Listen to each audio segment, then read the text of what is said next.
Sama-sama tayo sa pagpapatrol sa bawat pamilya. ABS-CBN News and Current Affairs. Sino ang may kasalanan dito at sino may anomalya at sino nagnakaw? Sina Poles ang sinasabing utak sa pagnanakaw sa pondo ng gobyerno noong panahon ng Administrasyong Arroyo. We haven't heard that term. Ang halaga, umaabot na 10 bilyong piso. Bawal! Epal! Ang pera ipinasok sa mga peking NGO na itinayo umano ng kumpanya ni Napoles. Ayaw na namin ng pork barrel.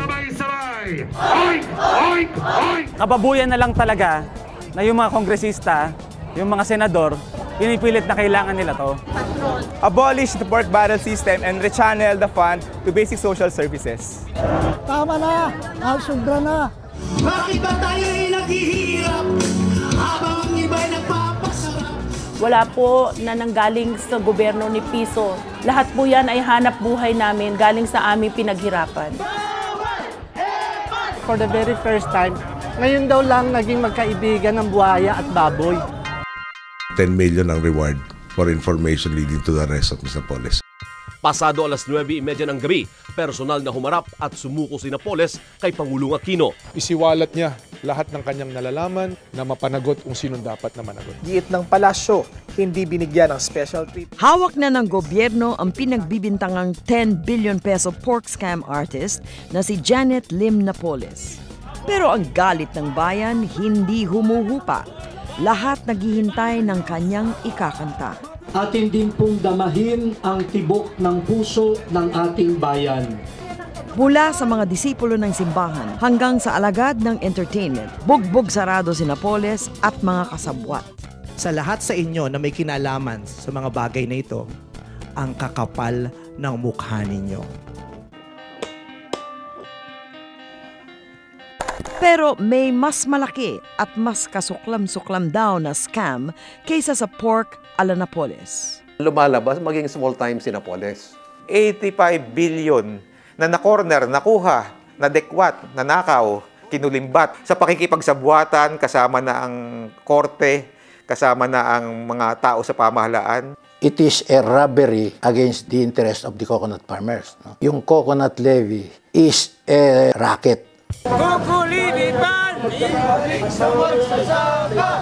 Tinatayang higit 120 bilyong piso na ngayon ang Coco Levy, ang buwis na kinolekta ng Administrasyong Marcos sa mga magniniyog 4 na dekada na ang nakaraan at pinagtatalunan hanggang ngayon. Para sa kapakanan ng mga magniniyog ang Coco Levy, pero kabaligtaran daw ang nangyari. Sa Coco Levy nangyari umano ang pinakamalaki at sistematikong pandarambong sa kaban ng bayan sa ilalim ng martial law. Ito nga ba ang mother of all scams?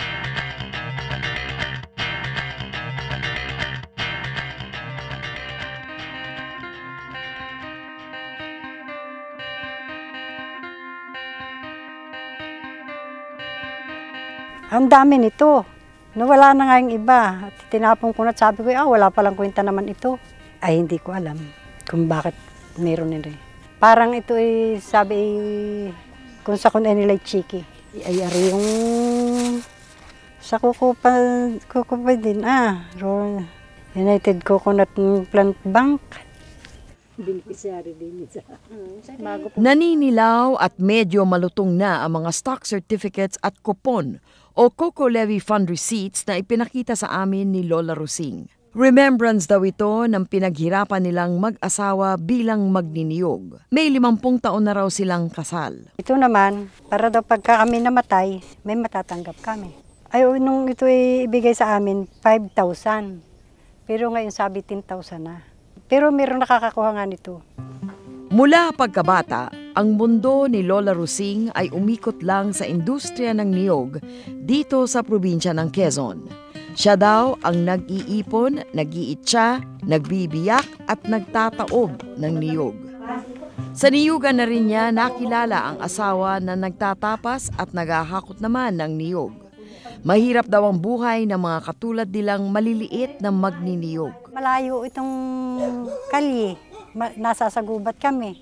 dadalhin pa sa pamilihan, kakargahin pa, uupa mo pa rin yun. Talagang kaunti lang napapasa amin. Sa edad na 73, marami na rin siyang hindi matandaan tungkol sa mga itinago niyang mga dokumento. Ako, panahon pa nila yung Marcos. Yun ang nagbigay ng tulong niya sa mahihirap. Matagal na, hindi ko na matandaan. Ang naalala lang niya ay may kaltas ang dinadala nilang kopra sa pamilihan. May katumbas itong kupon na ang kaputol ay kinuha sa kanila. May matatanggap daw silang kapalit nito. Kaso wala na may ibinigay sa akin kundi 150. Ay matagal na, Nini. Kay Marcos pa. Yun lang naman naging simula ito ay sa Marcos. Baka nga sabi ko kailanganin, meron ako maipakita. May matanggap man lang kung tumbas kaunting. Kung hindi nag-aalaga sa may sakit na asawa, tumutulong pa rin daw si Lola Rusing sa niyugan. Natatawa na lang siya sa aming pag-uusisa. Wala nga ibinigay. Kinuha nga yung kaputol, sabi may tatanggapin. Wala naman. Ayan yung kukuped, kukupas na yan. Para daw may mga ipon kami. Wala din naman. Yun nga lang amin nakakaparte sa aming paghihirap, sa aming pagtatrabaho. Yun lang. Pero walang ibinibigay na kami yung gantimpala niyang walang kaltas.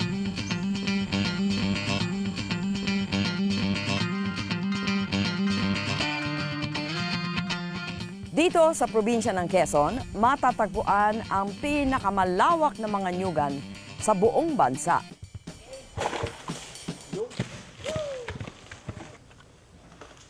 Sa pawis din ng mga magniniyog dito nang galing ang pinakamalaking kontribusyon sa Coco Levy. Katas ng niyugan ang nagpalaki sa magkapatid na Tirso at Belarmino. Gaano po kahirap ang buhay ng magniniyog? Bahay, mahirap din. Kung minsan ay magdamag kang, yung baga nag-aalis ng bao sa kuwan. Yung mga dalawang araw kang nakaupog sa kot, inaalis mo yung laman doon sa bao. Di doon lang, kami tumanda sa ganun. Ba't niyo pinasok ang pagniniyog? Aba, wala namang ibang, kung na dito sa Linang eh. Wala namang pinag-aralan eh. Noon pa man, pinagkakasya na lang daw ng mga maliliit na magniniyog ang kanilang kinikita. Depende ito sa presyo ng kopra, ang laman ng niyog na pinagkukunan ng langis. Noong martial law, ang presyo ng kopra ay 2 piso kada kilo. 50 kilos ang isang sako ng kopra na ibinababa ng mga magniniyog sa pamilihan. Maraming naghahati sa pinagpaguran sa koprahan. 60% sa may-ari ng niyugan at 40% sa lahat ng magniniyog. Kaya anumang kabawasan ay masakit sa bulsa. Hindi na matandaan ni Mang Tirso kung magkano ang ibinabawas na buwis sa presyo ng kanilang kopra. Ang naalala lang niya ay may kapalit ang bawat 100 kilo ng kopra na kupon, tulad ng inipon ni Lola Rusing. Paano ho ipinaliwanag sa inyo ang pagkakaltas ng buwis? Ay hindi na ipinaliwanag at hindi parang sabi, ay ganito lang ang presyo at yan ay mababa at gawa na rin mga kupong are. Ay are ang parang binawas na presyo. Okay, kayo ho ba umalma? Ay sinong pagkakalma namin no. Hindi naman gagawin yun ng wala sa batas anong bagay na ginawa ng gobyerno. Di parang pinagkasunduan, batas yun. Ganon din ang nasa sa loob ko na hindi na ako nagtawa. Ano ba ito? Bakit mayroong gano'n? Wala ka namang kapangyarihan o ano. Di hanggang sumunod ka na lamang. Basta't gobyerno yung nakakalabanin ay wala. Hindi na naitago ni Mang Tirso ang mga kupon. Hindi na rin niya matandaan kung ano ang nakasulat doon. Tatandaan niyo Mang Belarmino? Parang ibig sabihin ikaw ay halimbawa makaipon ng gano'n. Ikukul mo sa opisina at ikay membro na ng parang sako ng kukupid at kung sakaling at dumating ang araw, parang ikay mayroong matatanggap na pera. Ang COCOFED o Coconut Federation of the Philippines ang tanging samahan ng kumakatawan sa mga magniniyog na kinikilala sa batas. Hindi na. Member daw si Mang Tirso ng COCOFED at nabigyan siya ng benepisyong insurance. Ano hong klaseng insurance? Ay, yung... Pangkalusugan? Hindi, yung para pag ikay namatay, ay 5,000. Ay nung pinalitan naman yun, ginawa 10,000 naman. Kaya kayo mamatay. So, siyempre hindi nyo pa nakokolekta yun. Kasi... Aba, hindi. Buhay pa eh.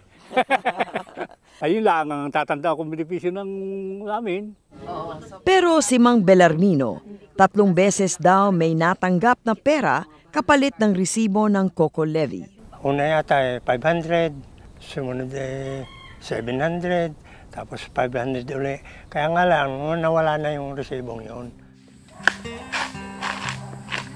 Sa ilang dekadang pagniniyog ng magkapatid, ang tumatak sa kanilang isip ay hindi kailanman sasapat ang kita sa kopra. Hindi ka makakaangat sa buhay, hindi ka makakapagpakalig, kulang at kulang. Nag-OFW si Mang Belarmino. 8 taon siyang nagkarpintero sa Middle East at inabot pangaraw niya ang gera noon sa Kuwait. Sa edad na 85, hindi pa rin iniiwan ni Mang Tirso ang pagniniyog. Pero ang 77 anyos na si Mang Belarmino, suko na sa nakagis ng trabaho. Wala namang makapagsabi na umangat nga sila sa pagniniyog na yan. Kung halimbawa yung kukulibing yan, ay yan ang pangarap na maiangat ng mga... Ay wala namang akong nabalitang umangat eh. Katulad ko nga po, kung hindi naman ako magsisikap, makakapag-abroad sarili ko, hindi ako makakapagpaaral sa anak ko. At kahit naman po siguro mag-interview kayo ng mga 100 katao, ay ewan ko lang kung ilan ang makakapagsabi sila yung mga tambuhay sa pagniniyog.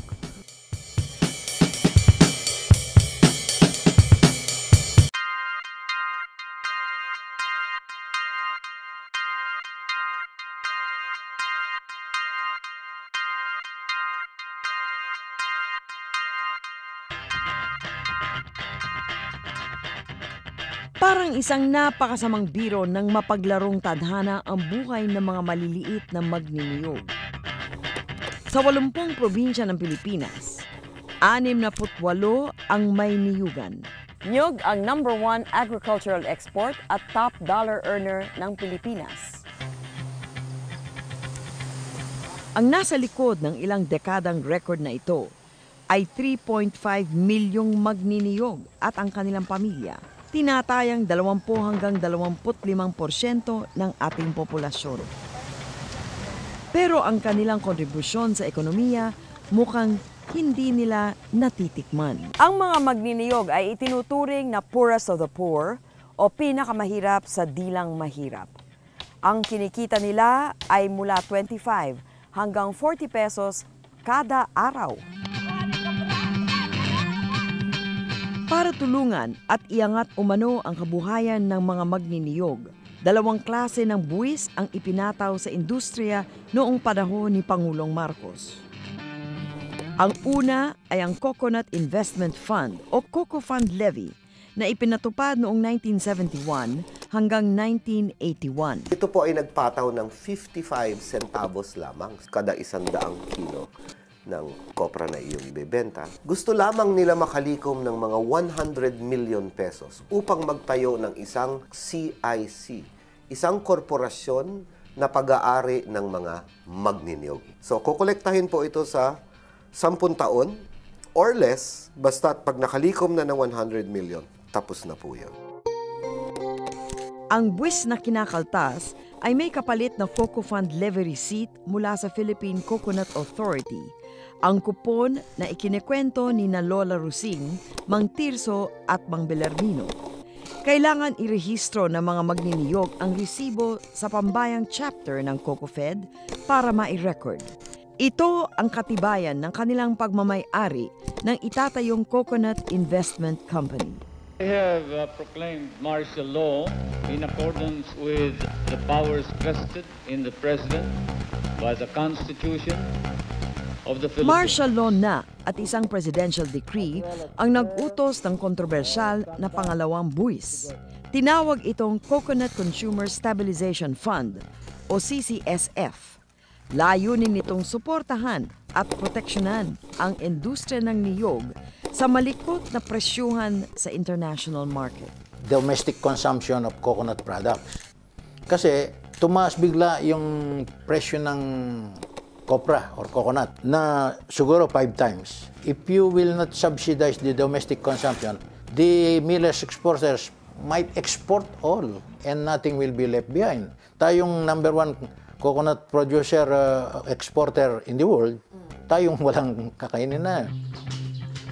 Si retired General Virgilio David ay koronel pa lang ng italagang military supervisor ng industriya ng niyog noong martial law. Sabi ni David, walang resibong katumbas ang ikalawang levy. 15 piso kada 100 kilo ang kaltas at 1 taon o hanggat kailangan lang ng subsidy ang pangungulekta ng buwis na ito. Pero di nagtagal, nagbago ng isip ang Malacanang. At the time na hindi na kailangan ang subsidy, stop mo yan dapat. But they did not stop. They even issued a perpetuation of that levy. Sinarapan sila sa maraming pera eh. Matapos ang 8 buwan, isang presidential decree ulit ang nagpalawak ng target ng levy. Investment at development para sa ikabubuti umano ng industriya. Ang coco levy na 15 pesos kada 100 kilo, tumaas ng tumaas. 40 pesos sa ikalawang taon, 60 pesos sa ikatlo, at 100 pesos sa ikalimang taon.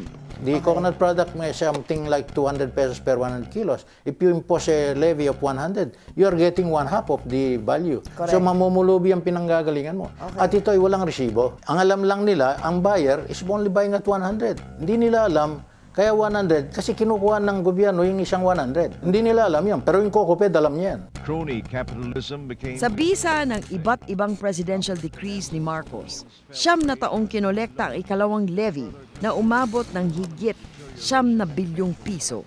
Ito ang ginamit na puhunan sa kung ano-anong proyekto, kumpanya at pambili ng shares of stock ng San Miguel Corporation na pinagtatalunan ng kampo ng mga magniniyog at ni dating Ambassador Eduardo Cojuangco Jr., malapit na kaibigan ni Pangulong Marcos. Nagko-call ng shots na ay yung prime mover ng industry, Boss Danding. Si Earl Pareño ang sumulat ng librong Boss Danding. Sabi niya, business model ni Cojuangco ang gumana sa pagpapatakbo ng coconut industry. Isa sa mga unang pinondohan ng Coco Levy ay ang replanting program ng hybrid coconut seed nuts sa Bugsok Island sa Palawan na pag-aari ni Cojuangco. Matatanda na raw kasi ang mga puno ng niyog sa bansa at kailangan ng binhi na mas maraming bunga. Si Danding napalapit sa akin dahil doon sa project niya sa Bugsok. Nagkaroon siya ng interest na maglagay ng seed garden for coconut. Inutusan ni Presidente Marcos si Alex Melchor na hawakan yon at gawin. 3 taon na nakalipas, walang nangyayari. Kaya pumunta sa akin si Danding about siguro late 1974. Sinabi niya yung nangyayari at humingi ng tulong para sa akin para matuloy yung proyekto niya. Pumayag si Senador Juan Ponce Enrile, ang Secretary of National Defense noon, sa isang kondisyon. Sabi ko kay Danding, tutulungan kita pero hingin mo ang pahintulot ng Presidente na tulungan kita. Ako ko Secretary of Defense Hindi po ako pwede dyan. So, right then and there, tinawagan niya si Presidente doon sa opisina ko sa Aguinaldo. At kinausap naman ako ni Marcos, sabi niya, ako tulungan mo si Danding at kailangan natin yan. Higit sa go signal ang hiniling ni Cojuangco sa Pangulo. Si Danding naman, talagang very loyal kay Presidente Marcos si Danding.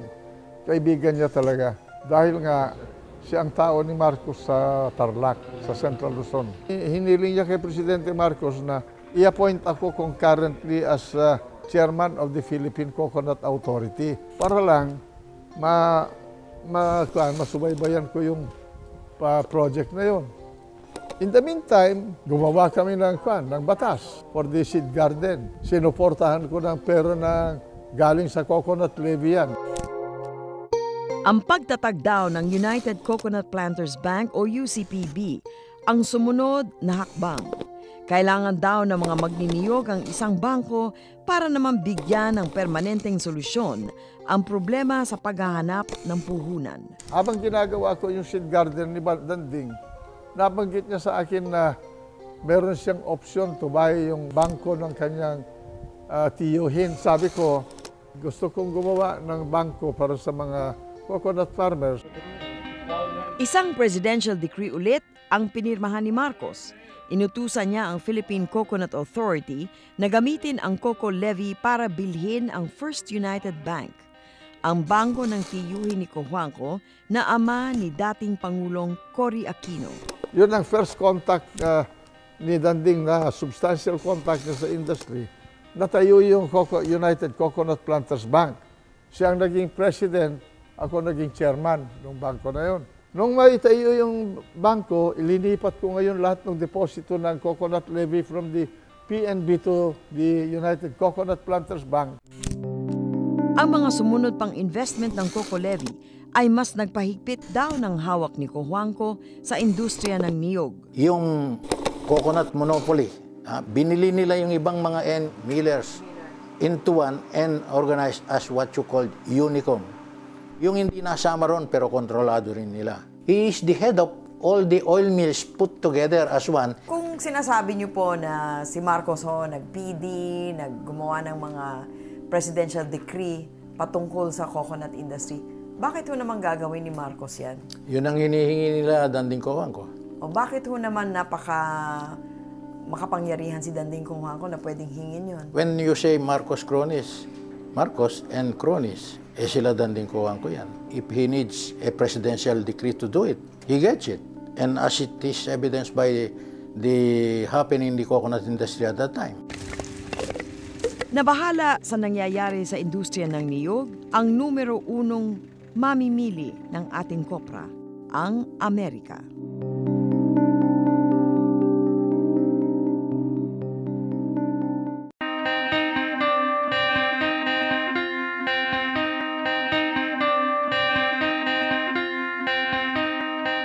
Tinutukan ng Amerika ang mga direktiba ni Marcos at humihigpit na kontrol ni Danding Cojuangco sa industriya ng niyog. Sa serye ng declassified confidential reports ng U.S. Embassy sa State Department sa Washington, idinitalye kung paano nabuo ang monopolya sa industriya ng niyog at bakit namayagpag ito. The lack of vocal and public criticism can be attributed to the weakness of the coconut farmers, strength of Danding Cojuangco, and fear of economic, political, and even physical retaliation which he has engendered. Cojuangco's heavy-handed intimidation and acquisition of foreign-owned companies and his treatment of those that still remain discourages foreign investment not only in the agricultural sector but in other sectors as well. Ayon sa report, masama ang epekto sa negosyo ng palakad ni Cojuangco, lalo na sa supply ng coconut oil sa world market. Kasama sa mga biniling coconut crushing mills ng UCPB at Unicom ay dalawang kumpanya na pag-aari ng mga Amerikano, ang Grand Export at San Pablo Milling Corporation. Sa loob lang ng 2 taon, 19 na gilingan ng kopra ang napasailalim ng Unicom sa ngalan ng rationalization para maging mas maayos umano ang pagpapatakbo ng industriya. They were sued in the United States antitrust law and they were convicted. Layunin ng antitrust law ang pagrenda sa mga business monopolies para maging patas ang kompetisyon sa negosyo. Nagbayad ang Pilipinas ng damages na 184.9 million pesos dahil sa antitrust case sa US. Pag tinignan niyo po ang lahat ng korporasyon, ito po ay parang spider web na kabit-kabit, no? Ang isang korporasyon ay may-ari ng kabilang korporasyon. So walang pangalan ng tao. Yung kabilang korporasyon, sasaliksikin mo ngayon, sila-sila din yun. Si Juan Ponce Enrile ay bahagi ng interlocking directorate. Ang makikita mo laging pangalan dyan ay Eduardo Cojuangco Jr., Juan Ponce Enrile, Maria Clara Lobregat. Mrs. Lobregat. Si Lobregat ang pangulo ng COCOFED at kinatawan ng mga magniniyog sa mga kumpanyang binili gamit ang COCO levy. Pero hindi lang pala mga Amerikano ang nababahala sa takbo ng industriya ng niyog.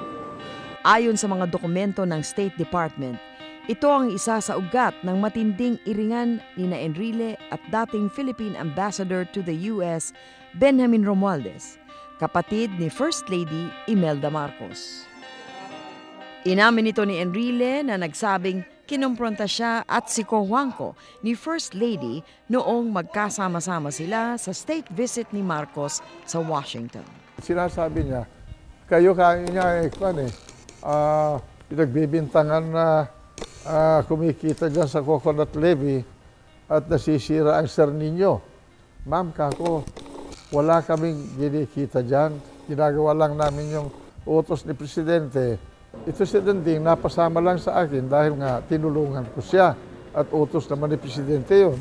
Kaya sinabi ko kay Danding nung gabi na yon, Danding kako, para hindi ka masasangkot sa problema ko kay Mrs. Marcos, mabuti pa, sumama ka sa kanila. Huwag ka nang sumama sa akin. Masisira yung negosyo mo. Diretsahan yun eh. Sabi ni Enrile, sa mga meeting sa UCPB na lang sila nagkikita ni Cojuangco mula noon. Kasama-sama na ni Mrs. Marcos si Danding at saka yung asawa ni Danding, si Gretchen. Kaya yun, naghiwalay na kami ni Danding.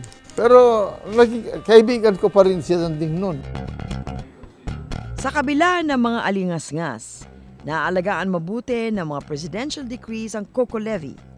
Sa isang pirma ni Marcos, ito ay idineklarang private funds kahit ito ay buwis na kinaltas sa mga magniniyog. Another PD was issued, transferring the burden from the coconut farmers to the millers. At that time na ginawa nila yon, there was already a monopoly. To make it appear now na this is not coming from the coconut farmers, the burden is transferred to the millers exporters. And the millers exporters at that time, si Danding Cojuangco na mismo. Kasi binili lang lahat. Ibinulgar ni David ang lahat ng kanyang nalalaman sa isang libro na ibinase sa kanyang thesis sa MBA sa Ateneo. Tinawag niyang isang malaking racket ang umiiral na COCO levy. To my mind, parang you are robbing the coconut farmers. Ang nakinabang yan, yung mga Marcos cronies at saka yung mga sa COCOFED. Yung binigay nila, na claims dapat ng coconut farmers, mga 28% or less lang ang na-registered. Yung 28% na sinasabi ko, if you look at the ownership of that, they're not the coconut farmers. Most of those are not even farmers. Sabi ni David, ang mga presidential decree ni Marcos ay nakabase sa hinihingi ng COCOFED na kumakatawan sa mga magniniyog. Hindi naman talagang Coconut Farmers Federation yan eh. It is a federation that is manned almost 100% by landlord. Yung may-ari ng lupa at saka mga politiko. Tinanggal kay David ang military supervision ng coconut industry matapos ang kanyang expose. Nakakuha ng kopya ng thesis ni David si dating Vice President Emmanuel Pelaez na noon ay miyembro ng Batasang Pambansa. Pinag-usapan namin yan. In-explain ko mabuti sa kanya. After the third meeting, sinabi niya sa akin, Colonel, I was a colonel at that time. Hindi ko masisikmura ito. Ipaglalaban ko. So sabi ko sa kanya, Sir, good luck. Siguro mga 2 weeks lang ang nakaraan. Na-ambush siya sa New Manila. Patay ang driver niya. Siya, maraming tama niya pero nabuhay. He was ambushed for his attempt to expose the coconut levy racket. Ilang mga magniniyog ang naglakas loob na magmarcha at protesta sa Quezon dahil na rin sa bigat ng coco levy at baba ng pagbili sa kanilang kopra. Nagni-negative ang farmers. Wala nang gusto magbenta ng kopra. Malaking march ng mga coconut farmers. Tapos naging issue na yan sa international. Gusto nila pigilan yun. Really stop nila yung levy. Nagkaroon na ng backlash sa dictatorship. Sa Batasang Pambansa, isang audit at accounting ng Coco Levy ang isinulong ni Assemblyman Oscar Santos ng Quezon. Pangako ko sa aking mga kababayan na pag ako'y nahalal, edi sisiyasating ko yan. Tinayuan ko yun sa floor. Siyempre, pinagbabawalan ako. Pag ikayan, yan Marcos ikayan eh. Kaya kahit na ikay kinakabahan, tatayo ka doon mapilit. Ba't ho kayo kinabahan? May marami nang namamatay noon. Walang nangyari sa resolusyon ni Ka Oka. Mabibilang daw sa daliri ang sumuporta sa kanya. Pupulaan mo si Marcos nung panahon yun medyo delikado may mga aso. Arrest and seizure order. At kaya ako pinagbabawalan ako ng asawa ko at mga anak sapagkat may mga natawag At saka doon sa bahay namin, mayroong nakikitang mga paligid-ligid roon. 1982 nang tuluyang ipahinto ang Coco Levy. Kasunod noon ang pagsuspinde ng mga pinopondohang life insurance programs at scholarships ng mga anak ng mga magniniyog na para daw isang pork barrel. Ganun pa man, hindi natapos ang pagpirma ni Marcos ng mga presidential decrees para sa levy. Taong 1983, binili ang 2 dambuhalang shares of stock ng San Miguel Corporation mula sa levy, kahit wala itong kinalaman sa industriya ng niyog.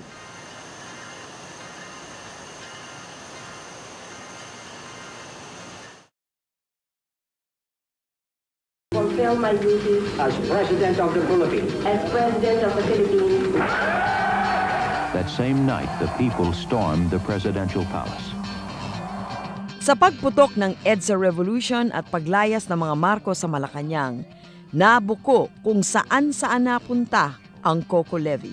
When he was overthrown, many of the transfer documents, deed of assignment, signed by the dummy names and dummy corporations placed over as the stockholders of record dun sa mga coconut levy, marami yung na-ended doon, nakalagay blank. Palagay ko yung blank na yun, shop for Mr. Marcos to fill kung sinong pangalan na gusto niya. The cases of the Marcoses and the recovery efforts against them. Sa utos ni Pangulong Aquino, itinatag ang Presidential Commission on Good Government o PCGG at sinikwestra ang lahat ng ari-arian ng mga Marcos at ng mga pinaghihinalaang cronies, kasama si Danding Cojuangco.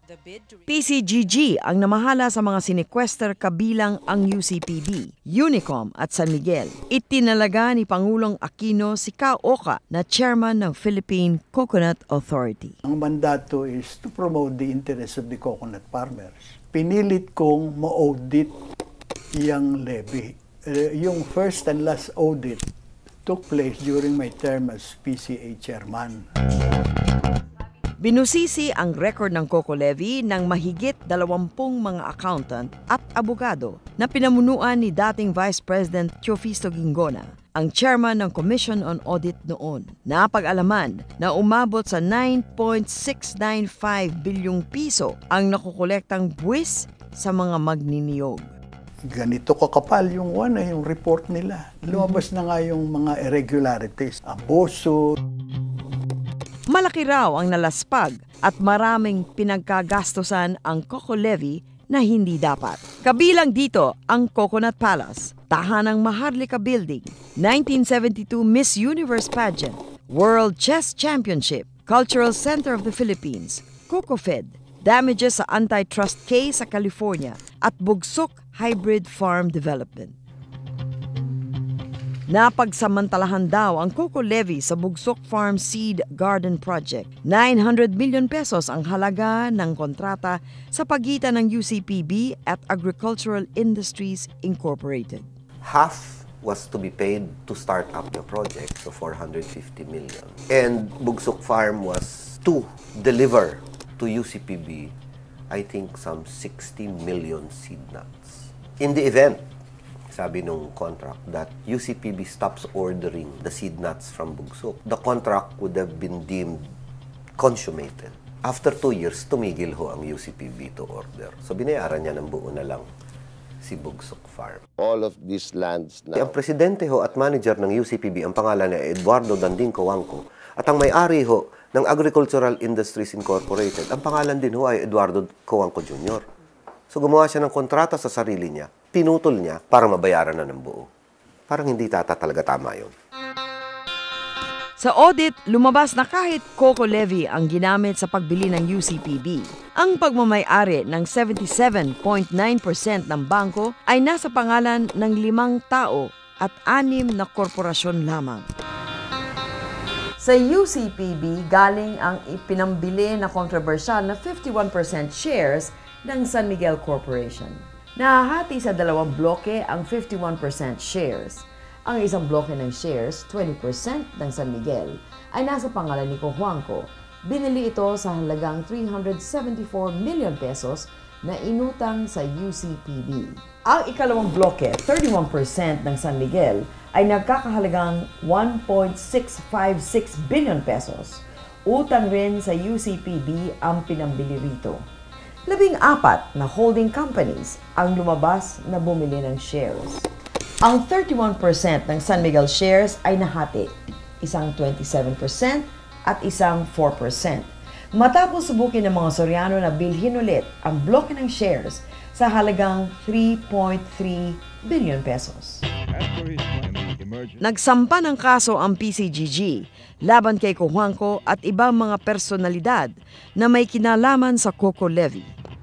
Hinati sa 8 kaso ang COCO levy. Usad pagong ang naging takbo ng paghahabol sa itinuturing na ill-gotten wealth. Napakalaking pera po kasi ang usapin dito.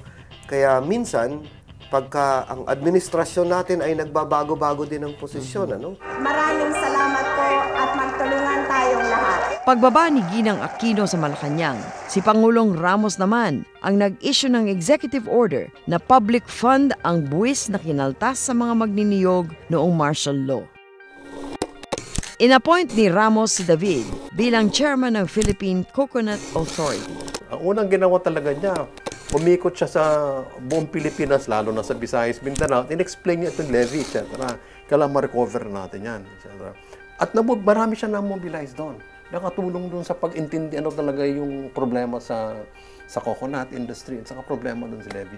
We were able to organize the real coconut farmers. Malakas na ang boss nito, but yung recovery ng coconut levy, bago mo may sagawa yan, you have to have a good Supreme Court. Sinasabi kay President Ramos, Sir, you have no court to talk about. Corruption is from top to bottom. Kaya maaring matatalo tayo sa mga kasong nilevel natin against the perpetrators of corruption dyan. It's not easy to prosecute billionaires.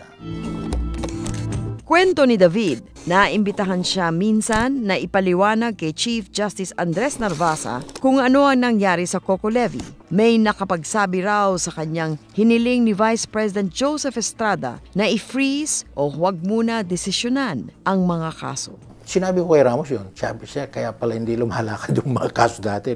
May usapan na magantay na kay Erap na maging presidente. Ang kombinasyon namin ni Mr. Cojuangco. Si Estrada ang running mate ni Cojuangco noong 1992 presidential elections. Isang linggo pagkatapos umupo ni Pangulong Estrada sa Malacanang, nabalik ang kontrol ng San Miguel Corporation kay Cojuangco. Sumunod ang UCPB. Ilang ulit sinubok ng Pangulo na aregluhin ang pinag-aagawang San Miguel shares pero hindi nagkasundo ang dalawang kampo. Binaligtad ni Estrada ang utos ni Ramos. Idineklara niyang private fund ang COCO levy kaya't hindi pwede i-audit ng COA. Nang pumasok si Pangulong Gloria Arroyo sa Malacanang, isa sa una niyang ginawa ay suspindihin ang mga executive order ni Estrada tungkol sa COCO levy. Pinamunuan ni Heidi Yorak, ang PCGG ay nakipagtulungan sa mga magniniyog sa kauna-unahang pagkakataon sa pagbawi ng COCO levy. Sina Joey at Omi ay inilagay sa Board of Directors ng UCPB. Naging masigasig din sa paghahabol ng COCO levy ang opisina ni Solicitor General Simeon Marcelo. December 2001, naglabas ng desisyon ng Korte Suprema. Idineklarang public funds ang Coco Levy pero ipinasa nito sa Sandigan Bayan ang pagpapasya kung sino ang may-ari ng pondo. During the time of the video, very clear ang position ng Supreme Court. Public fund yun. Walang compromise doon. So, tuwa-tuwa kami. 2004, sinabi ng Sandigan Bayan na ang UCPB, CIIF Oil Mills, ang 14 holding companies at ang CIIF San Miguel shares ay public funds. Gobyerno ang nagmamay-ari ng mga ito sa ngalan ng mga magniniyog. At that time, makikita mo talaga na patalo si Danding eh. So may mga attempt siya, yung mga emisary nila, may mga sasabi, oh, bakit yan pa rin, napaka-hardline mo pa rin sa position na yan. Sabi namin, ako personally, bakit hindi ka mag-hardline? Eh, pera yan ng mga magniniyog na entrust. Mag-compromise na kayo o parang settle na lahat, kanya yung 20. Pero kasabay ng mga iskandalong naumpisahan ng Hello Garci, ang pagkamatay ni Yorak at pagre-resign ni Simeon Marcelo, nag-iba ang ihip ng hangin sa Malacanang. Compromise deal sa Coco Levy ang biglang isinulong ng palasyo. April 2011, nagdesisyon ng Korte Suprema, si Cojuangco ang may-ari ng 20% San Miguel shares. Hindi nila maintindihan kung bakit si Danding Cojuangco nanalo sa Supreme Court, wala naman siyang contribution, wala naman siyang nyog.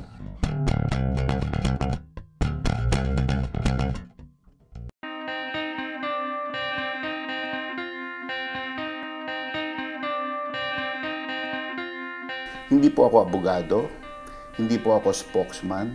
Lumalabas po ako dito sa interview nyo bilang isang anak na gustong mag-share ng kanyang damdamin tungkol sa tatay. One is around. Sa kanila mga abogado lang kadalasan naririnig ang panig ng negosyanteng si Danding Cojuangco.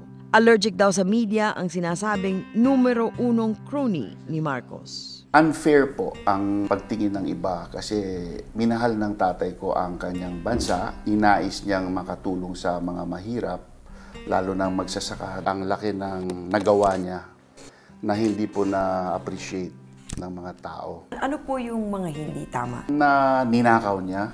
Kasi kung ninakaw niya po, dapat wala po dyan.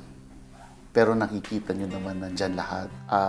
Ang shares ng San Miguel na naging pag-aari ng coconut farmer na may halagang, including dividends, more or less 82 billion na kanyang ngayon naisoli na sa PCGG. Ang umpisang halaga po noon, ang puhunan noon is 1.7 o 2 billion pesos lang. So napalaki niya yung pera ng magsasaka ng ganung kalaki. So paano nagiging masama ang tao ang tatay ko?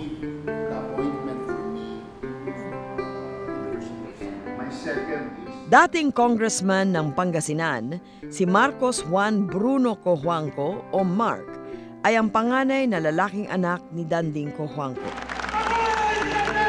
Matulungin at isang nationalist kung ilarawan niya ang ama. Malapit na kaibigan daw ng kanyang ama si Marcos, pero hindi kailanman naging crony. Hindi niya ginamit ang pagiging kaibigan niya para makinabang siya at the expense ng kanyang kapwa. Ang diferensya ng edad ni Marcos at ng tatay ko, parang isang magulang sa anak. More of a mentor-student. Ang tanaw ng tatay ko kay Marcos, meron siyang vision para sa bansang Pilipinas at siya ay mahusay na leader na may pinatutunguhan. In all things, maraming mas malapit po kay Marcos sa ibang bagay. Pero dun lang sa bagay kung saan siya nakikialam, rinerespeto siya ni Presidente Marcos bilang isang otoridad sa mga subject matter na yun. Sa isang party ni Pangulong Diosdado Macapagal sa Malacanang daw nagkakilala ang tatay ni Mark at si Marcos. May planong tumakbong Pangulo, senador noon si Marcos at naghahanap ng mga leader. Because my dad was convinced of the leadership of Marcos, he volunteered to campaign for him in Tarlac. Ang tatay ko ay kaalyado niya sa politika. Sa politika? Sa kalakal po? Sa business? Opo. Hindi po. Wala silang relasyon? Wala. Isang magaling na businessman ang tingin ni Mark sa ama. May foresight o radar kung ano magiging maunlad, uwido at marunong dumiskarte. History has proven na may Midas touch siya. Alam niya kung ano yung tamang panahon mag-take ng risk. Becoming a successful businessman is also knowing when to take a risk and how to manage the risk. I think expert po ang dad ko dyan. Nakita raw ni Marcos ang galing ni Ko Juanco. Kasi ang tatay ko ay nagpo-produce ng resulta. So lahat ng pinapasukan niya, lahat ng ginusto niyang makuha ang blessing ng administrasyon ay bumunga ng maganda. Pati yung mga local politician, may charisma po ang tatay ko. Nagga-gravitate po ang mga tao sa kanya. And so, tingin ko nakilala ito ni Marcos. Yung sinasabing ruthless siya. Ruthless in what way is ruthless? Para makuha yung gusto niyang mangyari, ay gagawin ang lahat. Ang tatay ko ay lumalapit sa nagbebenta, nakikipagtawad. No? Kung ayaw, ayaw. Kung gusto, gusto. Kung minsan nag-o-offer siya ng premium. For example, nung binili niya po yung shares ng San Miguel, sabi po ng tao, sira ulo niya. Kasi ang binayad niyang presyo, doble sa market price ng San Miguel at the time. Pero ngayon, sinasabing genius. Ayon kay Mark, ang tatay niya ang lumapit kay Marcos para ipakita ang plano niya sa industriya ng niyog. Hindi po inassign ang tatay ko maging in charge ng coconut industry. Linapit ng tatay ko ang mga oportunidad, ang pagkakataon na ma-develop yung industriya sa gobyerno.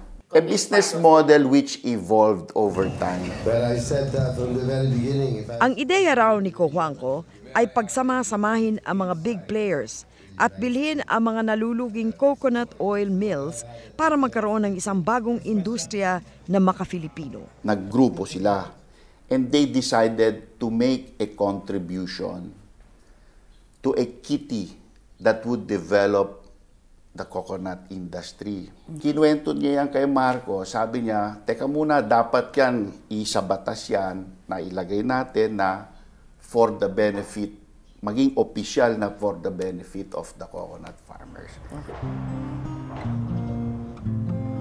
Ang tinutuligsa raw ng mga kritiko na monopoly sa industriya ng niyog ang nagpaangat ng presyo ng coconut oil ng Pilipinas sa world market. Yung mga coco mills na yon, karamihan doon palubog na at rematado na ng bangko.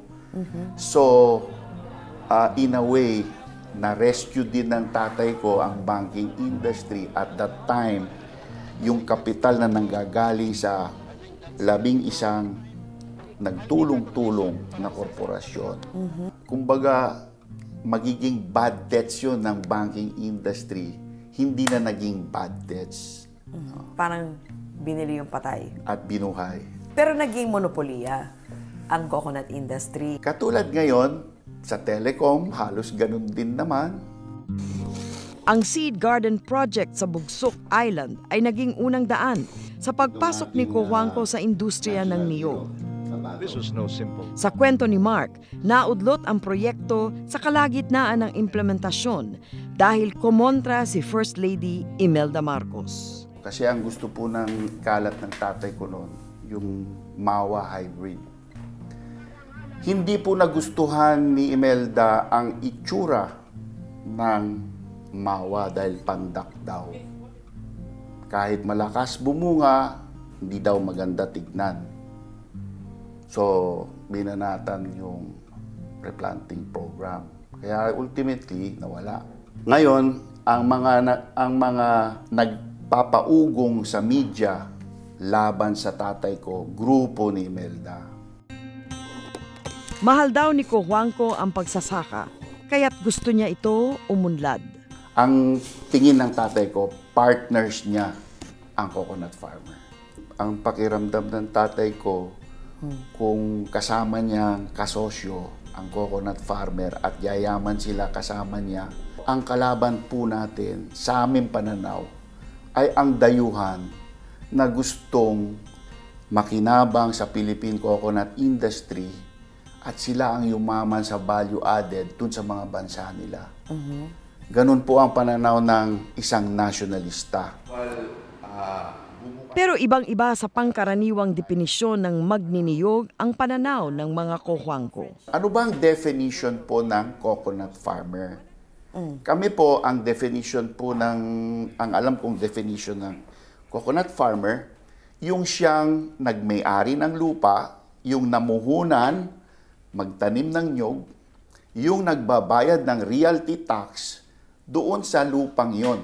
Yun lang ang coconut farmer, wala nang iba. Hindi itinuturing ng mga Cojuangco na magniniyog o coconut farmers ang mga nagkakawit, nag-iipon, nagtatapas, nagbibiyak, nagkokopra, naglulukad at nagde-deliver ng niyog. Hindi namin kinaklasify yun ng coconut farmer kasi po kontratista sila. Tsaka seasonal po yan, hindi naman yan year-round. Higit 1 milyon lang ang itinuturing nilang coconut farmers na may karapatan sa Coco Levy. Ito lang daw ang bilang ng mga taong may ebidensya na nagbayad sila ng buwis. Walang makakapagpakita ng resibo na sila ang nagbayad ng levy kung hindi ang 11 coconut oil millers na naging kasama ng tatay ko. Meron silang mapapakita sigurong resibo na sila ay nagbenta ng kopra sa oil mills. Pero wala po silang may papakitang resibo na sila ay nag-contribute sa kitty. Sa Makatuwid, itong Coco Levy ay para sa mga malalaking coco millers lamang. Hindi ito para sa pangkaraniwang magsasaka? Hindi. Ito, ang sabi ng tatay ko dito sa malalaking millers, hindi nyo dapat tignan ang industriya bilang millers lang kayo. Kasi kung wala yung source ng raw materials nyo, wala rin kayo. Paano po mapupunta dun sa pangkaraniwang magniniyog? Pumunta po yan in the way of life insurance. Ang dami pong nabayad niyan, scholarship, and then yung investment na 1.7 o 2 billion lang na naging 82 billion na ang halaga. Yung ibang investment naman, na hinawakan naman nila, katulad ng UCPB, may bangko ang farmers eh. Tinayo ng tatay ko yun eh. Ang UCPB, nung umalis po ang tatay ko, number 2 or number 1 bank sa Pilipinas. Ngayon, bangkarote na. No? Sinalba ng gobyerno, nagpasok pa ng 20 billion pesos. Galing sa PDIC. Diba? Pinaninindigan ng mga Cojuangco na talagang sa kanila ang 20% ng San Miguel shares na ibinigay ng Supreme Court at hinahabol pa rin ng mga magniniyog. Panahon pa raw ni Pangulong Cory Aquino ay pinapayuhan na si Cojuangco na makipag-ayos na lang sa gobyerno, pero hindi ito pumayag. Sabi ng tatay ko, kung hindi yan akin, kung ninakaw ko yan, dapat kunin nyo lahat. Kung akin yan, dapat akin yan lahat. 20 years pinaglaban yan sa Supreme Court. Share na yun eh. Sabi ni Mark, tulad ng isang normal na negosyante, nakipagsapalaran at nangutang ng puhunan ang kanyang ama para mabili ang San Miguel shares. Kung nag-fail ang kanyang desisyon, pwedeng mawala lahat sa kanya eh. Not only yung shares, pati yung sinangla niyang kayamanan para makautang siya. Saan niya inutang ito? I think sa UCPB. Ang commercial deposit ng UCPB at that time far exceeded yung deposito ng levy at that time. And don't forget, at that time, ang tingin namin sa levy is private funds, the government funds. Kasi contribution yan. Ang tanong dyan, ito po ba ay tama na nangihiram ka sa bangko? Kung siguro ang pinag-uutangan mo ay walang base at bulok na risky, no? maring tama yung sasabihin mo. Pero San Miguel yung halaga na lang ng share mismo ay may kasiguraduhan. So, I think judgment call yan kung good business decision o hindi. Hindi, it's not so much in San Miguel, it's because you are borrowing from yourself. Parang I'm borrowing from my own funds. Hindi ko po alam ang, like I said, as when I made the disclaimer to start this show, I'm not the legal counsel of Danding, and I don't know the details enough to be competent enough to answer you precisely. Yeah. I know that there were justifications and good legal reasoning why it was okay. Idiniin ni Mark na walang tinakbuhan na utang ang kanyang ama. Excuse me, lahat po ng ng utang ng tatay ko ay current at bayad. Basta kung ano yung loan agreement, nasusunod yun hanggang matapos mabayaran po lahat ng utang. Okay. And hindi naman lahat under pangalan ng tatay ko na kumpanya. May mga ibang stockholders po yan. Pero hindi ba dami Hindi sila? naman lahat, no. Maraming talagang may-ari din yan. Ng 14 I don't know, you should ask Akra. Okay. Sinira raw ng EDSA ang mga magandang pangarap at plano ng kanyang ama para sa industriya na unti-unti na raw umaangat noon. Nagkaroon ng 86, nawala siya sa eksena. Lahat ng plano niya para lumago ang industriya ay napatid. Bakit po sa tatay ko hinahanap yung yaman nila when kung titignan mo yung basic facts on the ground, talagang maliit po ang income ng coconut farmer. Pero hindi ba nga yun ang layunin sana ng coconut levy? Yun nga po, which pinatid po nila from 86. Ngayon, sa lahat po na yan, alin po ang programang nakapagbigay ng bunga na 82 billion na nanggaling sa 1.7 billion na kapital sa buong kasaysayan po natin bilang isang bansa na programa ng gobyerno? Please, i-explain mo sa akin kung meron kang makitang katapat nito na ganung kalaki ang balik. Dapat sana ang tatay ko ay mabigyan ng medalya sa lahat ng nagawa niya para sa mga magsasaka. Sa harap ng patuloy na mga batikos sa kanyang ama at pagkabangkarote ng mga nasekwester nilang kumpanya, sunod-sunod na tanong ang kwelta ni Mark. Bakit po itong mga ito, nagpatakbo nito, are not held to account? Bakit tatay ko lang? Yung hinawakan niya, lumago. Itong hinawakan nila, nabangkarote lahat. Bakit siya lang ang pinupuntirya?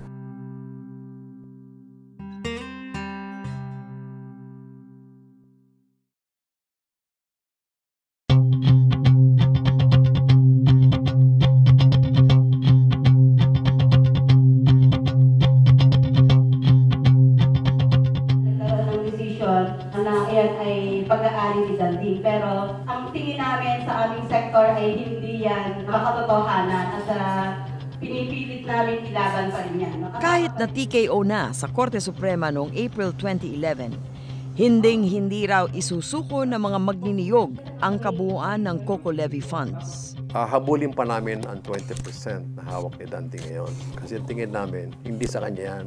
Yaan ay dapat sa pamahalaan at para sa mga magniniyog.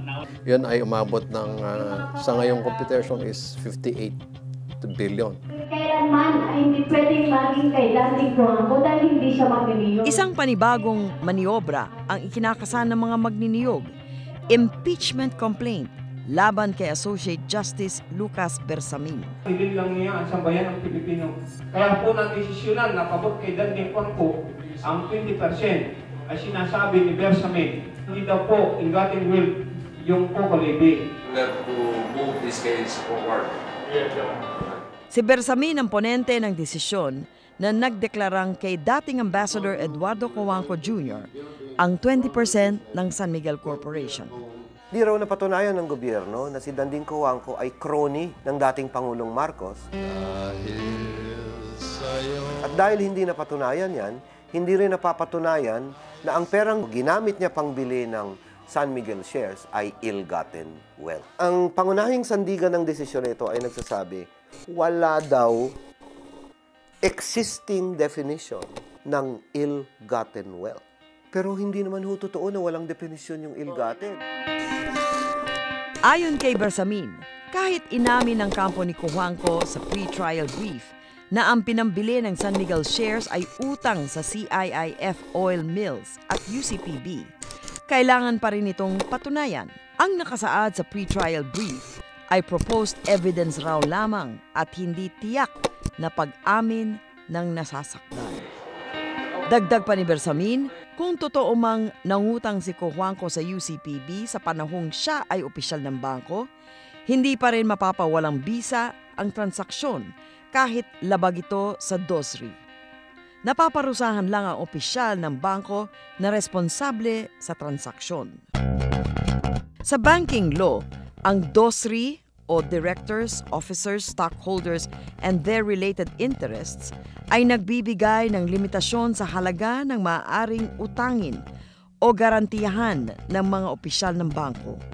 Ito ay para hindi mapagsamantalahan ng opisyal ang pondong sila mismo ang nangangalaga.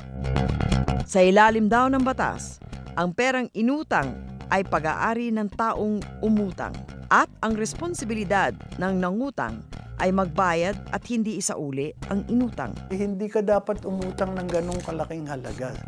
Parang pinagsamantalahan mo. You're trustee and you are accountable for that. Kuwan yun eh. Bantay sa lakay. 6 na mahistrado ang sumang-ayon kay Bersamin. Sina Chief Justice Renato Corona, Associate Justices Roberto Abad, Mariano del Castillo, Jose Perez, Presbitero Velasco at Martin Villarama Jr. 4 ang kumontra, sina Associate Justices Arturo Brion, Conchita Carpio Morales, Jose Mendoza at Lourdes Sereno.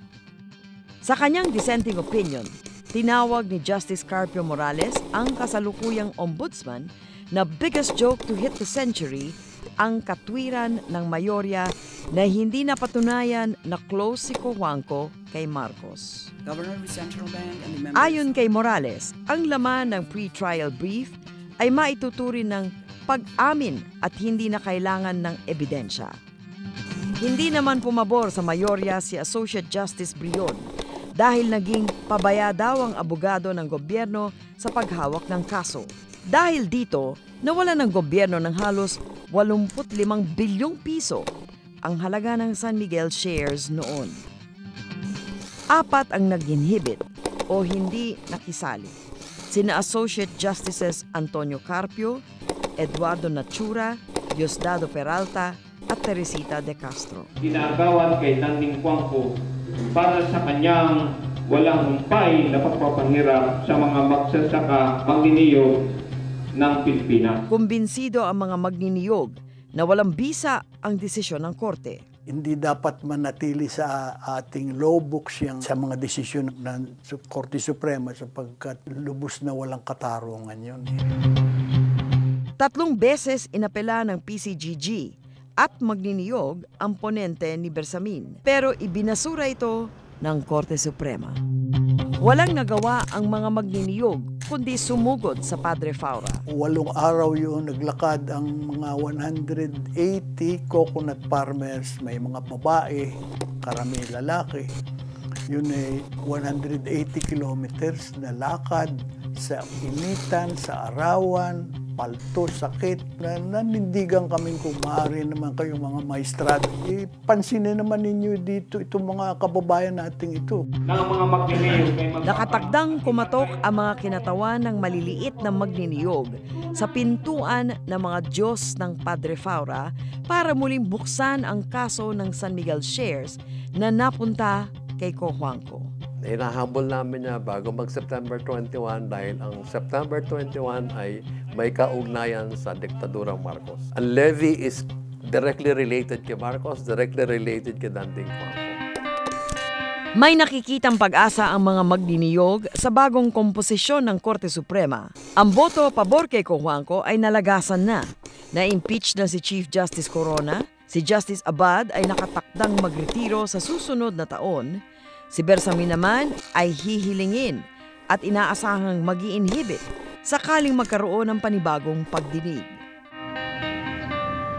Suportado ng simbahan ang pagkilos ng mga magniniyog. Hindi po lahat ng legal ay tama at moral. Ibibigay mo yung 85 billion kay Cojuangco kasi walang definition ng ill-gotten wealth. Sana'y makonsensya sila. Si Father Edwin Garrigues ay taga Quezon at malapit sa kanyang puso ang issue ng Coco Levy. Mayroon din kaming mga lupa at ang aking tatay nung maliit pa akong bata ay nagbibigay din ng levy. Kaya ako yung stakeholder dyan. Hindi ito dahil trabaho lang. Maliwanag daw sa simbahan kung sino ang kanilang dapat kampihan. Maging Church of the Poor, yan ang talagang consensus yan ng lahat ng mga obispo sa buong Pilipinas at hindi lang obispo kundi ng buong simbahan. 3.5 million coconut farmers laban kay napakamakapangyarihang si Danding Cojuangco. Parang ang layo na ng agwat. Si Father Ed mismo ay sumamang maglakad sa protesta ng mga magniniyog mula Lucena hanggang Laguna. Emosyonal at may personal siyang mensahe kay Cojuangco. Hindi mo madadala sa langit niya si Marcos nga eh. Lahat ng kanyang mga ninakaw na iwan. Kaya siguro yun yung panawagan namin kay Mr. Cojuangco. Huwag na natin daanin kahit sa mga husga-husgado. Sa konsensyahan na lang po. Sa punto ito ng buhay. Pagharap mo sa Diyos, makakaharap ka ba? Kasi sa hustisya ng Diyos, alam lahat ng ginawa mo. Paano mo sasabihin sa iyo talaga yan? Dalandala na po mga pambabae. Bago magpasko ng 2011, inimbitahan ang mga kinatawan ng magniniyog sa isang Senate hearing tungkol sa panukalang Coconut Farmers Trust Fund ni Senate President Juan Ponce Enrile. Coconut industry was lost because of shenanigans by the people assigned to handle them. And I think it's time that the government will now make a decision. Naglahad kami ng mga saloobin doon. Doon na nga pumasok si Juan at nagkwento ng kalahating oras. Doon na nga niya sinabi yung a big portion of the levy assets went to the pockets of said some shenanigans, something like that. Pockets, ibig sabihin hindi lang isa? Ay oo, hindi lang isa. Okay. Maraming pera yan. January 2012, 9 na buwan matapos bigwasan ang mga magniniyog, bumawi din ang Korte Suprema. Ipinagtibay nito ang desisyon ng Sandigan Bayan na ibigay sa gobyerno sa ngalan ng mga magsasaka ang 24% na dating 27% ng San Miguel shares. Lumiit ang shares of stock nang may pumasok na bagong investor sa San Miguel. Si Associate Justice Velasco ang ponente. Idineklara niyang ill-gotten wealth at public fund ang Coco Levy. Sinuportahan ito ng lahat, maliban sa 3 nag-inhibit at isang mahistradong on leave. Isang kaso, 2 bloke ng San Miguel, pero magkaiba ang desisyon. Dito sa 24%, sinabi nila may definisyon na. Doon sa 20% na binigay kay Danding na unang nilabas, wala pa raw definisyon noon. Umapela ang CocoFed, ang grupo ni Lobregat. Naghahabol naman ng kaparte sa pondo ang Coco Life at UCPB. Sabi namin, by the time na nalinis yun, baka ni isang kusing wala uli mapupunta sa ano. So, ibig sabihin yan, yung pera na ninakaw, nanakawin uli. Yung harm natin. May isa pa raw na malaking pagkakaiba ang naging desisyon ng Supreme Court. Yung ginawad ho kay Mr. Cojuangco ay may entry of judgment agad. Yung iginawad sa gobyerno, hanggang ngayon ho, wala pang entry of judgment. Kung gamitin ho kunyari ng gobyerno ngayon, yung pera, maaring may magsabi na, oh, hindi pa tapos yan kasi wala pang entry of judgment yan, kaya hindi niyo pa pwede gamitin yung pera. Ang 20% San Miguel shares na napunta kay Cojuangco ay naibenta na ng negosyante. Nananatiling chairman si Cojuangco ng San Miguel Corporation.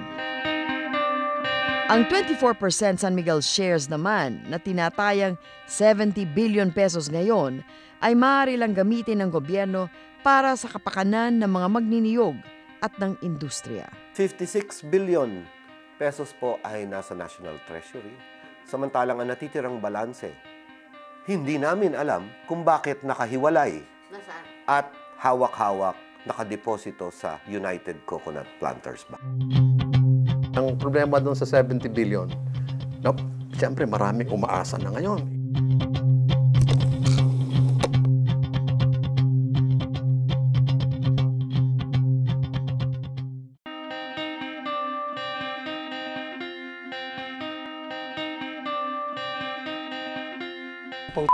Bilyon-bilyon pa lang ko na ng isang nasakasya sa bangko. Sa tuwing babanggitin ang napakalaking perang naipon mula sa kanilang pawis, napapamura na lang si Mang Belarmino. Magkaiba ang reaksyon ng magkapatid sa mga balitang nasasagap nila sa radyo at TV tungkol sa Coco Levy. Ako'y maganda at meron yatang pag-asa tayong makukuha. Kahit maliit na halaga, na abutin kong buhay pa ako na makatanggap man lang galing sa pinaghirapan ko ng araw. Ay, wala na kami pag-asa. Matanda na, kakoy kasi pa tatagal ng buhay na katulad namin, 85, ay hindi na ako tatagal ng mga 10 taon wari ko. Sa tagal ng kanilang hinintay, hindi katakataka na magkahalong pag-asa at pagdududa ang sumasalubong sa balitang matitikman na rin ang matagal ng ipinangakong grasya mula sa Coco Levy.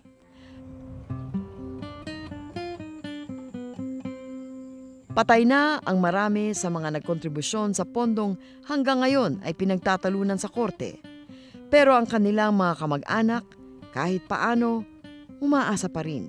Sana naman yung hinihiling ko rin dahil ngayon ay talagang lubusan ng ipagkaloob. Si Manghil ay dating pangulo ng isang kooperatiba ng mga magniniyog sa Tayabas, Quezon. Itinayo raw ang samahan dahil sinabihan silang bibigyan sila ng pang-umpisang puhunan mula sa Coco Levy. Sa paglalakad ng papeles ng kooperatiba, ipinresenta niya ang mga kupon at stock certificates na naipon ng kanyang ama noon. Kay Hill, ipinagkatiwala ng magulang ang mga dokumento. Kasama ang habilin na balang araw ay mapapalitan ito ng pera mula sa Coco Levy. Sabi yun ay magagamit na isang dokumento para makakuha ng sinasabing kung ay pundong yan. Ang lahat ng shares of stock na hawak ng mga magniniyog ay pinawalang bisa ng Korte Suprema nang ideklarang public fund ang Coco Levy shares. Walang nakuhang pondo sina Hill. Hindi na ito bago sa kanya dahil kahit insurance ay hindi sila nakakolekta noong mamatay ang kanyang ama. Ganito rin ang nangyari sa kaso ng ama ni Willie Marbella at Sita Esmao, mga anak ng magniniyog at ngayon ay leader ng mga samahang naghahabol sa Coco Levy. Mayroon kaming hawak, yung tatay ko ng certificate of stocks sa mga Legazpi Oil. Mayroon kami for 1994 pero hindi siya nakakuha ng insurance. Yung tatay ko nung mamatay, sabi ay sorry ma'am. Sabi ko, paano nangyari yun? Isa siya sa mga kunilektahan. Sabi niya, ay ma'am, wala po kayo sa policy. Ganun ba yun? Kahit kinolektahan ka. Ganun po, wala po akong magagawa. Yun po yung patakaran doon sa Coco Life. Sabi ko, ang dami-dami. Isa lang yung tatay ko, pero ang dami. Nakakalungkot kasi bumabalik ako. Wala po sa listahan eh. Kabilang si Sita sa mga sumama sa protest march ng mga magniniyog mula Lucena hanggang sa Supreme Court.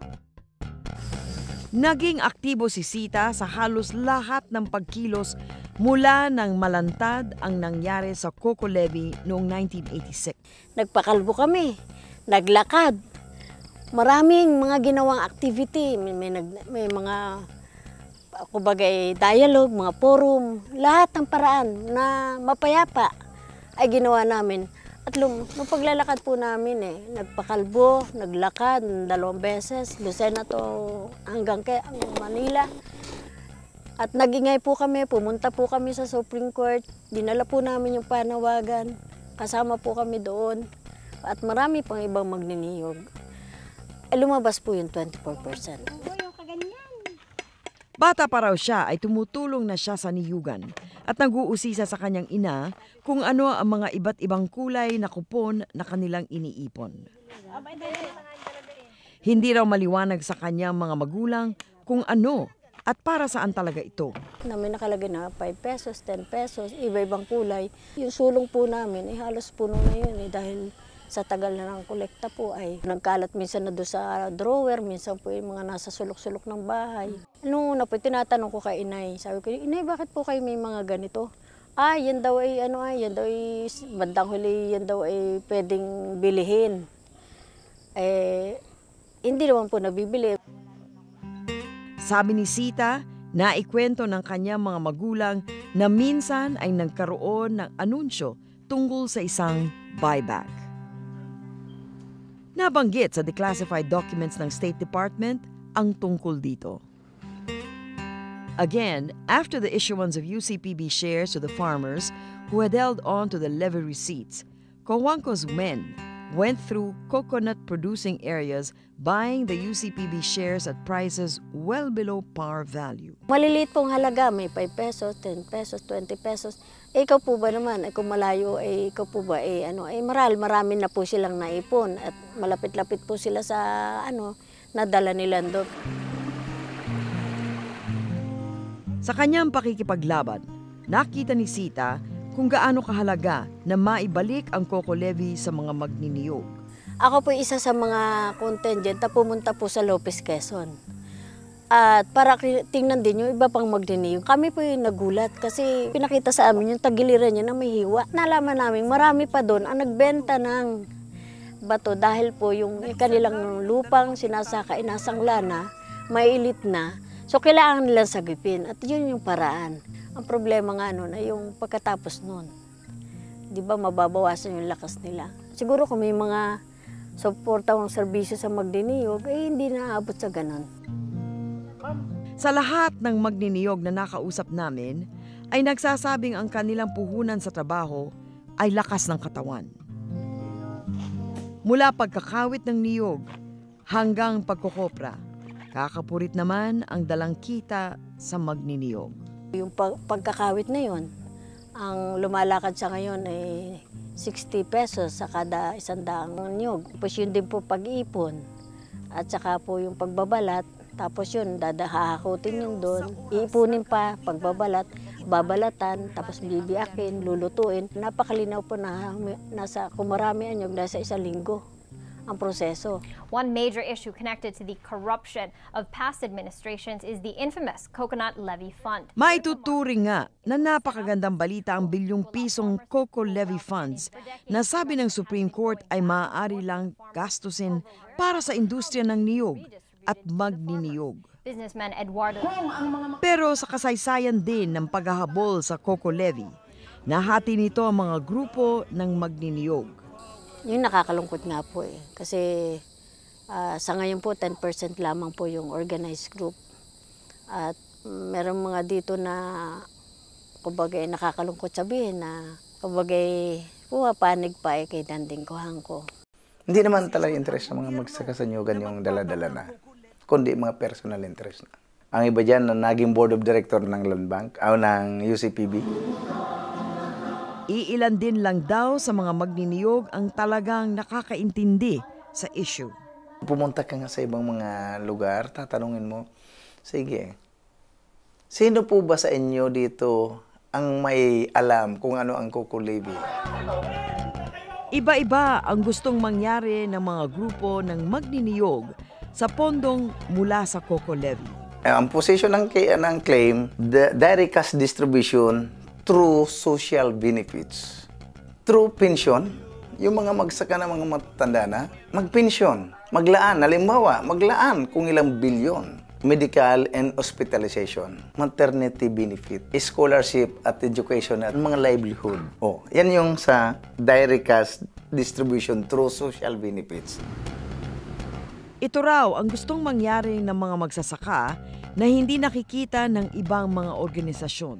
Ito kasing ibang mga tao na grupo yan, hindi yan pumupunta sa baryo, hindi yan pumupunta doon. Nahihirapan daw mag-identify. Hindi kami nahihirapan. Ay, nakakatakot po yun. Marami po ang magsasabi na ako'y magsasaka. Pero ibig sabihin, paano yung paraan na matukoy na siya magsasaka? Kung ibabagsak po yan ay halimbawa sa mga lokal, yung palakasan system hindi na iwasan yan. Sabi ni Joey, mahirap nang matukoy kung sino-sino ang talagang may kontribusyon sa levy, kaya't mahirap ibalik ang pera. 20,000 pesos lang daw ang matatanggap ng bawat magniniyog kung isang bagsakan lang ang mangyayari sa distribusyon ng levy.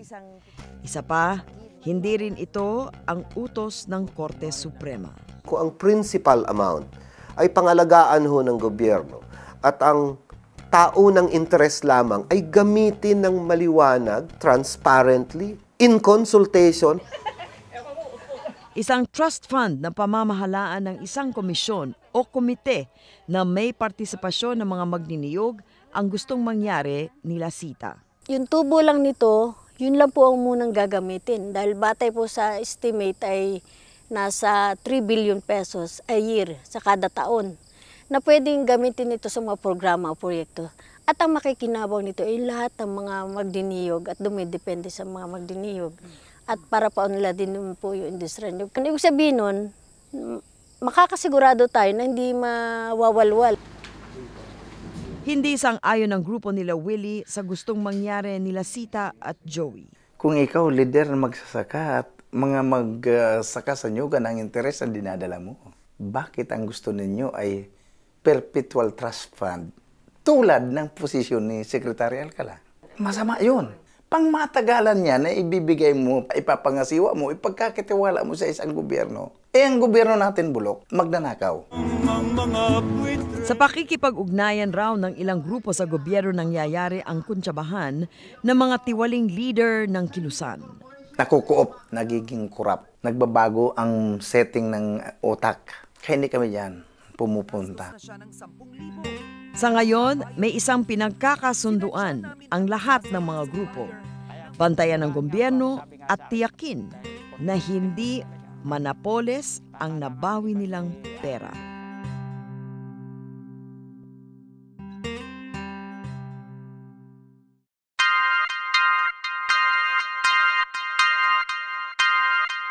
Nabasa ko sa dyaryo na may ruling at traditional na po namin sagot. Pagka na may ruling sa Supreme Court, maganda binabasa yung kanilang desisyon sa kabuuan bago magsalita. Dahil sa ngayon po yung headline ng kampasya ko. Matipid sa komento ang Malacanang mula nang magdesisyon ng Korte Suprema sa issue ng Coco Levy. Tila dumidistansya si Pangulong Aquino sa mga kaso ng kanyang tiyuhin na si Dandingco Huangco. Ay paano mapoprotektahan at magagamit ng maayos ang Coco Levy. Kabado ang mga magniniyog sa iba't ibang pahayag ng mga opisyal ng gobyerno na may iba't ibang rekomendasyon kung paano gagamitin ang Coco Levy funds. Hindi pa man kasi nagbibigay ng go signal ang Korte Suprema na pwede nang galawin ang pera. Marami na ang tila hindi makahintay na mahawakan ang pondo. At nakakanebyos ang ilang panukala tulad ng farm-to-market roads na paborito ng mga mambabatas na mahilig sa pork. Through Budget Memorandum Order 118, ilinabas ni Bosabad April 25 na gustong pakialaman na i-integrate sa budget ngayong 2014 budget. Nakukurap ng pera ng ngayon kukunin pa ninyo. Gumawa ng 11.17 billion 5-year poverty reduction roadmap para sa industriya ng niyog ang Presidential Task Force on the Coco Levy Funds na pinamumunuan ng National Anti-Poverty Commission. Kabilang sa mga proyektong pinopondohan sa levy ay ang conditional cash transfer at land reform. Wala ang Quezon at Laguna sa listahan ng 12 pilot provinces ng task force. Hindi malinaw sa gobyernong ito kung paano niya gagamitin ang pondong ito. Hindi rin ho malinaw kung paano niya kukonsultahin ang mga magninyog kung paano niya gagamitin ang pera. Pero may mga proposal sila. Marami yung ahensya sa gobyerno, iba-iba ang concern sa niyog. Kung tutuusin, napakarami raw pwede gawin at kailangan ayusin sa industriya ng niyog sa tagal nitong napabayaan. Ang average yield o dami ng bunga ng bawat puno kada ektarya kada taon ay 35 nuts lamang. Malayo sa pangkaraniwang 75 nuts. Sa kabuuan, ang national average ay 800 kilos kada ektarya kada taon. Ganyan ho ang resulta pag hindi naaalagaan ang ating mga niyogan. Ang karamihan sa kanila nun ay hindi naman nila pag-aari yung lupa nila. Sa may 3.4 milyong ektarya ng niyugan sa bansa, mga 2 milyong niyog lang daw ang nakatanim sa ngayon. Ang karamihan ng magniniyog ay nakasandal sa pagkukopra na tanging mga oil mills lamang ang bumibili. 91% ng lahat ng niyog sa bansa ay dinadala sa oil mills. Dahil napakalayo ng mga oil mills, kinakailangan ang mga middlemen o trader. Sa sistemang ito, luging-lugi ang magniniyog. Kahit anong tulong ang ating ibigay sa kopra, hindi na ho natin maiaangat ang kabuhayan ng mga magsasaka. Kasi ho, ang industriya ay nakadesenyo na at nakapako na dyan. Kopra, mura. Traders, makikinabang. Miller, lalong makikinabang. International market, pinakamalaking. Kung gagamitin mo yung pera pag-revive sa iba pang industries from coconut, hindi lang copra production, I think malaki ang potential na maging sunrise industry uli siya. Walang natatapon sa bunga ng niyog. Kahit ang alikabok nito ay may gamit at binibili. Ang dami nating makukuha from the coconut, more than just copra. Ang problema sa atin sa Pilipinas is yung mas nakakaalam kesa sa atin, yung mga dayuhan, mas alam nila kung paano gamitin yung iba-ibang bahagi ng coconut. Yung coconut oil, may narinig akong professor ng chemistry na nagsabi, yung teknolohiyang yan, 1800s pa yan. Kaya hindi lang siya sunset industry, ancient industry. Si Maitet Diokno Pascual ay presidente at CEO ng Pilipinas Ecofiber, ang nangungunang manufacturer ng processed cocoa at abaca fiber sa bansa. Nanghihinayang siya sa potensyal at mga pagkakataong ating pinalalampas dahil nakapako lang ang industriya ng niyog sa coconut oil o copra. Unfortunately, that's what I think is we really don't use our coconuts in more ways than one because ang dami niyang gamit apart from the food may medicinal, may industrial, may agricultural, horticultural, meron din sa engineering na hindi pa natin talagang ine-explore to the fullest. Sa Pilipinas Ecofiber, husk ang ginagamit namin pero meron din yang shell. Tapos sa loob may tubig at may meat. So ang alam lang talaga ng authorities is yung paggamit ng meat. Pero may water, may shell, at may husk. At sa bawat isa nun, pwede kang gumawa ng low-value product to high-value products. Pwede mong iplano yan. Kulang na kulang daw tayo sa research. Ibinigay niyang halimbawa ang kakulangan sa kaalaman tungkol sa bentahe ng coconut peat, ang alikabok mula sa bunot ng niyog. Bukod sa pwede itong animal bedding, nakakatulong daw ito sa paglago ng halaman kapag inihahalo sa lupa. I think the soil becomes less sticky, clayish, halos lahat ng soil sa Philippines. Pag hinalo mo ng dust, parang lumuluwag siya. So may mga halaman na kailangan talaga nila ng maraming hangin para lumago. Kasi yung kaalaman hindi mabilis kumara. Ang sapal ng niyog ay ginagawa na ngayong harina, samantalang ang sabaw ng niyog na kadalasang tinatapon lang sa koprahan ay patok na patok sa ibang bansa. Tinatayang aabot sa 5 bilyong litro ng tubig ang laman ng buong niyugan sa bansa. 16 na milyong litro lang ang ating ine-export.